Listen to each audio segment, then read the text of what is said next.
Like pretty much everything else in the world, the price of new bikes feels like it's going up and up and up at the moment, with little thought given by most manufacturers towards budget bikes. Now generally that's a sign of progress, and more expensive bikes are usually better than their predecessors of course, but when I test rode the latest 2025 Triumph Speed Twin RS, it left me feeling a tiny bit flat. Don't get me wrong, it was an absolutely lovely bike, but at £14,500 I didn't feel it was significantly more special than the first generation Speed Twin from 6 years ago. And for a number of reasons I ended up buying this lovely 5-year-old Speedy instead of the brand spanker. So in this video I'll talk you through those reasons in full. Okay, so the first reason I bought this and not the brand new RS is the looks. Triumph have been making the Speed Twin for 6 years now, and this was the first paint scheme they came out with, silver and black, and to me it's still the nicest of all the paint schemes they've done. It's nice and stealth and subtle without being too boring. The gloss black does look really nice, but it's a little bit it's been done, hasn't it? Everyone likes black bikes, so it's a little bit different. But also it's a little bit blingy as well without being too in your face, and that's exactly what I want. And for me it's just it's the best looking of all of the colour schemes. I did really like the RS colour scheme. That gloss black tank with the racing stripes looks really good, but it's not as nice as this. And there is the issue that Triumph is going to get a load of stick for on the RS, and that is the clocks. A big part of why people buy these modern classic Triumphs is the look. They have the whole package. They just look retro, despite also being very, very capable as modern motorbikes. And part of that is, I'll see if I can point my camera down while looking up, the twin clocks. So on all generations of the Speed Twin, you've had these twin clocks, lovely analog twin clocks. Whereas on the new, thanks very much mate, whereas on the new RS, it has a single digital clock, and they've done that because they need to put things like cruise control and lean sensitive ABS and all that sort of stuff, so they need a more modern clock, and I've got no problem with that. I love all the technology that comes on new bikes. That's great. A bike like this doesn't really need that for my money, but you know, I don't complain when bike companies put more technology on bikes. But if they're going to do that, they need to, in my opinion, design a clock that is a bit more sympathetic to the design of the bike, and it just looked a bit bolted on and it didn't suit the bike at all. If they'd have done a really nice stylish twin digital clock layout with sort of fakey Joe digital swinging arms that sort of the speed and the revs do that as well, then it might have been alright, but they didn't. They just bolted the cheapest clock they had onto it, and it's the clock from the Trident 660, I think, the cheapest of the Triumph bikes. So it just doesn't look, and it doesn't suit the overall bike, especially on the RS, which is a £14.5 bike here in the UK. So to put the cheap clocks on it, I just didn't like it. Whereas these clocks, it sounds a silly thing to say if you're not into the looks of bikes, but you probably are if you're watching this video, but the clocks just look fantastic. They look so nice, and it's actually really nice having such a simple bike with basic dials and analog dials as well. So all of that is the aesthetics, really, just the way the bike looks, and for me this looks better than any other paint scheme, and it looks even better than the RS, despite the RS having a bit of bling. There were two other things that I wasn't quite mad keen on the RS as well. It has a gold fork up front forks. I don't think they're Öhlins, but they're kind of the gold Öhlins look, and I do like them. I do think they give it a bit of bling, but I prefer the black stanchions that you get on most of the other Speed Twins, so I think I prefer just basic plain black. And also the front headlight bezel on this bike is nice and plain. It doesn't draw your eye, it's just black, and there's an option to upgrade it, which I will be buying because it looks a bit smarter. It's a kind of a machined aluminium unit, whereas the headlight surround on the new one, the RS, it's a bit too bold and it draws your eye away. It's brushed aluminium look. Some people might love it. I just wasn't that keen, and it's got this logo on the side that kind of looks a bit like it's from a superhero movie, and I wasn't really keen. And there were a couple of things, the side panels I think look a bit sharper on the RS than this one. But just all in all, this bike has been designed, this bike looks really nicely put together and everything suits it. So despite the new bike being very nice to look at indeed, I think I prefer the looks of this, which is one of the reasons I bought this instead of the RS. But the other reason, of course, is financial. And it's not just the list price, but let's start with the list price. So this bike cost me £8,250, whereas the brand new RS would have cost me £14,500 before I'd added any options. Being a second-hand bike, of course, this had a few bits of kit put on it, and I added everything up, and if I was to buy all of that stuff today, it would have cost me £2,000. There's £2,000 worth of accessories on this, including the rather lovely exhaust, which I think we've got to show off. It's just fantastic. So £2,000 worth of equipment free, basically, which I wouldn't have got on the RS. And it's funny, silly little things that were 50 quid here and there, 100 quid here and there, that really add up, and I wouldn't have been able to buy those because I wouldn't have had the spare money had I bought the RS. The other thing is the way I financed it. So I looked at a finance quote for the RS, and that was based on a PCP deal. So it was a £1,500 deposit, and it would have been over a 4-year period with 2,500 miles a year, and that came out at £165 a month. Now, I bought this bike with a personal loan, and that was based on a £1,500 deposit, I think I said. I bought this bike with a personal loan, a full personal loan, which means I keep that 1,500 quid, and it cost me £165 a month, so exactly the same amount per month, and I get to keep the deposit, which means I can spend that money on accessories and customising the bike. And the other big deal about the way that you could finance these bikes is that at the end of that 4-year period on the RS, it's a PCP deal, so I don't own it, I have to pay the final balloon payment. And I think the final balloon payment was something like £8,000, £8,500 on the RS, which is a lot of money, and that's money that I don't think I'd have been able to afford, having put in all the money over the years to fund it, as in the monthly payments.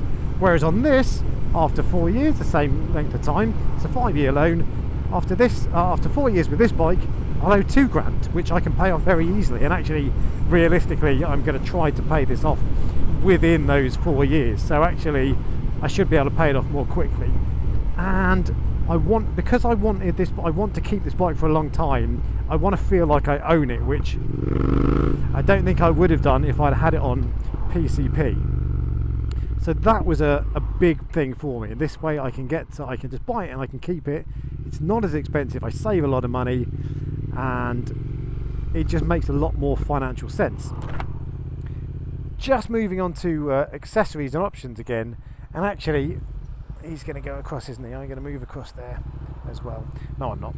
Actually, on options and accessories as well, this comes with a full system exhaust, of course, and there is currently no option for a full system exhaust on the brand new RS. None of the existing ones fit because of a couple of little quirks of the way the foot pegs are and that sort of thing. So there will be a new aftermarket exhaust at some point, but there isn't one available now, and I don't know when that's going to be available. Maybe it'll be a couple of weeks, maybe it'll be a few months, who knows. So I really like the idea that I can have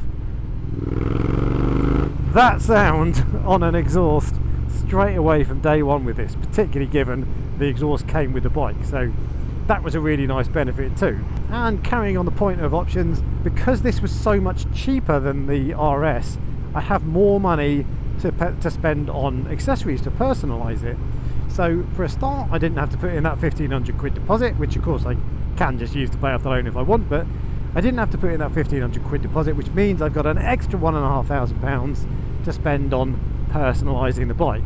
Now actually, the suspension on this bike, the 2019-2020 version, is really not great, and so I think I'm going to do the fork internals, a cartridge kit for the front suspension, and I'm going to get an Öhlins shock on the back, which is going to cost me around 1,500 quid. So the 1,500 quid deposit that I would have had to put into the RS, I'm going to spend on suspension for this.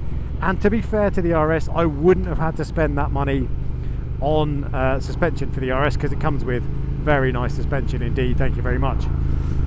But because I have saved so much money, it's £6,000 less, over £6,000 less this bike, that gives me a little bit more money to play with in terms of accessories, and I've worked out what I want, and I could spend anywhere between 2 and 4 grand on accessories. You can get really carried away. I'm going to try to keep it at the low end of that. Probably 2 to 3 is roughly where I'm going to end up, I think. But I have that, I can afford that now because this is a much cheaper bike, whereas if I'd have put in more money on a 14.5 grand bike that I would have had to save to buy outright later, I wouldn't have been able to afford so many accessories.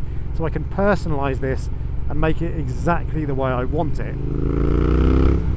And actually, I also briefly, before I bought this, I looked at a Bonneville T120. It's not quite sharp enough for me, not quite enough power for me, but the beauty of those is that you can personalise them and do loads to them and make them look really good. You can't quite do the same with a Speed Twin, but you can still do a few things to it that make it look really nice and just complete the bike. So that's what I'm going to do with this, and I wouldn't have been able to do that with the RS. There is a downside, of course. There's a trade-off. The RS has a warranty for a start, a 2-year warranty, whereas this doesn't. But that doesn't actually bother me because this bike, believe it or not, a 5-year-old bike, it had just 23 miles on the clock when I bought it, and that is legitimate, genuine miles. I've checked it. I've checked the age of the tyres. They are 2019 tyres.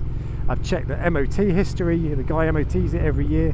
He MOT'd it twice just to have a record of the mileage. It's not a clocked bike. It is a true mileage. And he's actually the guy, he looked after it so well. And he kept it in his living room as art, and I don't really blame him. I'd do that myself if I could. So he's looked after it really well, and that means that I get basically a brand new bike. I'm still breaking this in. It's done 254 miles, so it's basically brand new, and I don't think I have to worry about not having a warranty. These bikes are generally pretty reliable from what I can work out, especially the engines, so I don't anticipate having any problems in the first 2 years that I would have got free repairs on with the brand new one, the RS, versus having to pay myself. So for this bike, I don't think that's much of an issue. And actually, as a side benefit of that, and actually you've really got to want to see this, but as a side benefit of having no warranty, it doesn't matter if I do things to this bike that would potentially void the warranty. So for example, I'm considering getting an ECU flash on this bike just to smooth out the torque and give it a tiny little smidge more power. And if you do that on a brand new bike, you've got to worry about whether or not the dealer will honour the warranty if something goes wrong, whereas this, that's not an issue. But the reality is that is a downside. There's no 2-year warranty on this, but I'm okay with that because it's so low mileage. The other downside, really, the only other thing that I did like on the RS that doesn't come with this is the quick shifter. Now, the quick shifter down low on the RS is really quite clunky, but when you get up top, it's really smooth. It's really impressive, to be fair, for a big, clunky 1200cc parallel twin like this. But to be fair, it was a nice quick shifter, and I love quick shifters, so I would rather have that than not have it, and that is a bit of a shame. And actually, if I was buying a super naked or a sporty bike, a quick shifter is more or less a deal breaker. It pretty much has to have it. However, on a bike like this, while it is designed to have sporty fun and go fast, it kind of suits it doing the gears manually. And I've had quick shifters for so long now that I've got used to them, but it's actually quite nice going back to having gears. Again, I would prefer to have the quick shifter, but it's no hardship. I don't mind it. And the other things that you get on the RS are just a few things, technology things that I don't really care about. Lean sensitive ABS, don't really care about. And then the potential for cruise control, which is a paid option, which again, I don't think I'm really bothered about. It would be nice to have if I was doing longer journeys, but I think I'm just going to be using this as a Sunday blaster, so I don't feel like I'm missing out. And actually, all in, I came to the decision that the RS is probably just about a better bike on paper, but actually for me, the advancements that it's got and the things that it has that this doesn't have are just minimal, and they're just not important. And the things that this has that the RS doesn't have are important. The exhaust that I can have straight away, and the looks, and of course the massive price saving. But those are basically all of the reasons I went second hand and not brand new. I've done that before. I did buy second hand KTM Super Duke GT, which gave me all sorts of problems. Kelsa Breeze, it's a KTM. So I have been a little bit reluctant to buy second hand since then, but having a bike with 23 miles on the clock, I think it's probably safe to say, especially an under-stressed engine like this, it's probably safe to say that it's unlikely, famous last words, unlikely to give me any problems. So I'm pretty confident with this. And ultimately, I don't think I could justify the expense of that brand new bike and losing all the money to depreciation that I'm just not going to lose on this bike. But there you go then, those are the reasons that I bought a second-hand bike instead of a brand new one. Ultimately it does come down to price, but there were other things as well, and I don't think the RS really moves the game on for the Speed Twin, and this bike just looks stunning, so I'm really happy with it. Now let me know which you prefer. Do you prefer the new one or the old one? Gen 1, the Gen 2 or the Gen 3, and also let me know if you'd be up for buying a second-hand bike. Some people are mad keen for it and only buy second-hand bikes. Other people will only buy brand new. So let me know, and if you enjoy the video, of course, give me a thumbs up and subscribe for next time, and until then, ride safe.